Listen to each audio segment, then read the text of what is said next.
سەبارەت بە زاڵمەکان جا هەر یەکێک بێت. خوای گەورە فەرمێ ولا تحسبن الله غافلا عما يعمل الظالمون. ئەی محەممەد وا حساب نەکەی خوا بێ ئاگایە لەو زوڵم مستەمەی زاڵمەکان دەیکەن، وا مەزانە بێ ئاگایە. إنما يؤخرهم ليوم تشخص فيه الأبصار. خوای گەورە دوایان دەخا بۆ ڕۆژێک چاوەکانی تیادا ئەبڵق و زەق دەبن. مهطعين مقنعي رؤوسهم لا يرتد إليهم طرفهم وأفئدتهم هواء. لە ڕۆژێکدا کە زیندوو دەبنەوە زاڵمەکان بەپەلا سەریان بەرز کردوتەوە، چاویان زەق کردووە، دڵیان لە ترسە هیچیتیان نەماوە. خوای گەورە زاڵمی بۆ ئەو ڕۆژە هەڵگرتووە، ئەوە عقوبەی قیامەتی. ئەمما عقوبەی دنیاش خوای گەورە دەفەرمێ ئەلەم نهلیکە الظالمین. ئایا ئێمە زاڵمەکانمان لەناو نەبردوون؟ ئێوەرە موسڵمان تۆ ئەخیری ئومەتەکانی کاک و نەبێ یەکەم ئومەت بی تەجروبەی پێشخۆتت نەبینی بێ، بینیمانە هەر لە قەدیمەوە خوای گەورە زاڵم بە دوای زاڵم چی بەسەر هێناوە تا ئەمڕۆی ئێمە. ثم نتبعهم الآخرين كذلك نفعل بالمجرمين. چی بە زاڵمەکانی پێشوو کرد ئاواش بە زاڵمی ئێستا دەکا، بە سەبری دەوێت. بۆچی؟ خوای گەورە من و تۆ تاقی دەکاتەوە بە زاڵمێک.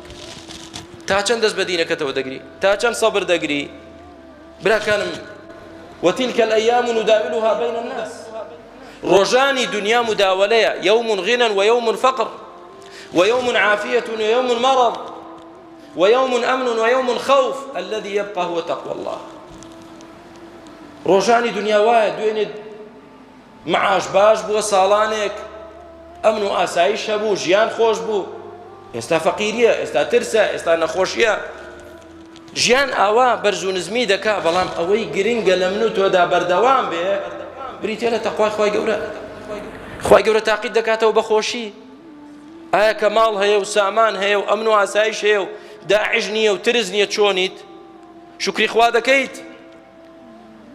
یا کە ترس هات و نەخۆشی هات و برسێتی هات ئەی ئێستا سەبر دەگریت؟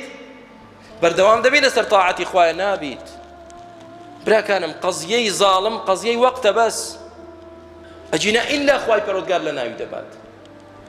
کێ بە خەیاڵیدا دەهات زاڵمانێک لەو سەردەمەی ئێمەدا خوای گەورە ئەویان بەسەر بێنێ؟ مەسەلەکە مەسەلەی وەقتە. خوای گەورە خۆی دەفەرمێ وا مەزانە ئەی محەممەد عليه الصلاة والسلام ولا تحسبن الله غافلا عما يعمل الظالمون. ئەوەی کە زاڵم دەیکا خوا مەزانە خوا غافڵە لێی.